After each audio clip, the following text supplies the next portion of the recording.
Just a couple days ago, I ended up talking about how absolutely terrible Nintendo is. How they just don't care about their fan base, and they like absolutely no one. They hate you, they hate the people who play their games, and they especially hate their like hardcore fans. Like, I'm assuming if you walk around and wear like Nintendo merch and say how much like you enjoy their games and their franchise, they just see you as an absolute enemy. How dare you enjoy our games? Because that is something that you're not supposed to do. And one YouTuber ended up learning that the hard way, and that ended up being Point Crow. He was one YouTuber who ended up getting blasted by Nintendo because he ended up making the one mistake of modded Nintendo games, like modding Breath of the Wild to make it multiplayer. And then after that, Nintendo ended up detecting that someone was having fun, and that's an absolute no-go. How dare you try to do something different and want to make different type of content instead of just doing like a generic Let's Play or a video essay. That's an absolute no-go around this town. No creativity allowed, you have to go. So then Nintendo ended up trying to blast this man into the ascended plane, so he's like never heard of again. But one thing that a lot of people say is that Nintendo doesn't really look at their criticism and they don't really care about it at all. They just see it and just push it aside like, yeah, whatever. But I think that's 100% wrong, because this whole situation has proved that I think Nintendo does listen to their criticism. And they're like, oh, you think what we did to him is bad? Hold my drink, because we're about to do something even worse. Because news does end up coming out that Nintendo has literally ruined someone's life. And I'm not even like saying this to overhype the situation. He has generally ruined someone's life and put them in lifelong debt to Nintendo. This literally sounds like some anime villain stuff to do. Now, our story begins with a man named Gary Bowser. Yes, that is his real name, not like his online name or something. That is his actual name, which is just insane to me. Of course, someone that Nintendo isn't happy with has Bowser in his name. This literally just sounds like some fan fiction, but this is real. And he ended up being part of a group known as Team Executor, which is a group known for basically illegally hacking and modded Switch and selling them for profit. They're not 100% doing this from like the kindness of their heart or doing it to like help gamers or something. They're doing it to make money. Not a good group of people, and he ended up getting caught for this. Now, when he ended up getting arrested, and he ended up going to jail for 40 months. And basically everyone thought that that was going to be it and he was going to serve his time. But it really wasn't over, because Nintendo wanted to get a little bit of money from him, which kind of makes sense. Because him selling these Switches, obviously Nintendo lose money from people actually buying Nintendo Switches. And no matter how big a company is, most of them kind of want people to like pay for the damages that they have caused. So you're probably thinking that, oh, it's probably going to be like maybe like 10,000, not a lot of money. Well, you're wrong. Nintendo want around $14 million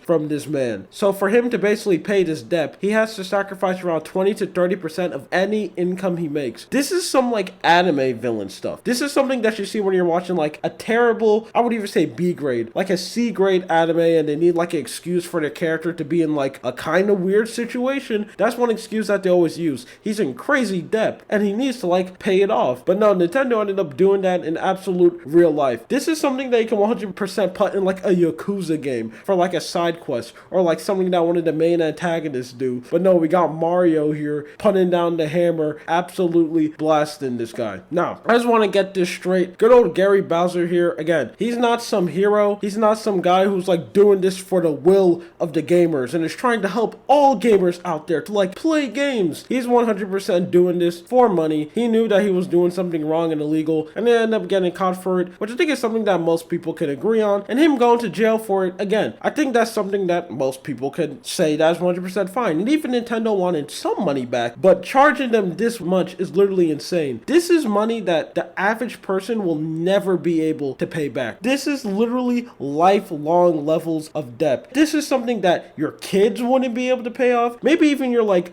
grandkids may still wouldn't be able to pay off. This is a large amount of money, and 20 and 30% of every income you take being basically sucked away through Nintendo is big deal. There is no way that this man is basically going to be able to live like a normal life. He's always going to have like this debt always weighing on his head until the end of his days, until he eventually just dies with negative $1 million into his name. And Nintendo doesn't need this money. They probably make this much money in literally like a day, so they're easily just going to take the money from him and just throw it away, or just maybe accidentally use it for lunch. They're really just doing this to use him like as an example example. Like, hey, any other Switch hackers out there, you start acting up. You seen what we did to this Bowser dude? This could be you. That's kind of like the main reason why they're doing this. And this man is just the one who is just, I guess, unlucky enough to be used at that example. Now, stuff like this always confuses me because this doesn't really do anything for Nintendo, but just ruins their name even more. They already have like an extremely bad reputation of them being known for doing just comically bad things and just not necessarily being like the best of companies. And them just doing that just increased this even more because this does nothing but bring bad press to them. But I also don't think that Nintendo having like bad press doesn't even matter to them because they have the biggest armies of like Nintendo defenders. You probably see them on Twitter and basically on YouTube comment section where they're able to defend Nintendo no matter what decision they make. They can literally do the most craziest things of all time. They can do the most anti-consumer things of all time. They can even do something like this. And they always use the excuse that they're like a multi-billion-dollar company, which I always think is just such a weird thing to do. Again, I'm not saying that this Gary dude is like a super duper good guy. This is a situation where I literally think no one wins. What Gary Bowser did is something that you absolutely should not do. And what Nintendo did is something that I think most people can agree upon, like, whoa, you didn't have to do that either. It's literally a lose-lose situation. I just don't know why Nintendo keeps on doing stuff like this, but again, they always have people to defend them, so I guess it doesn't matter. Anyway, this is just something that I wanted to talk about. My name is Lua. You have a good day or night. See you.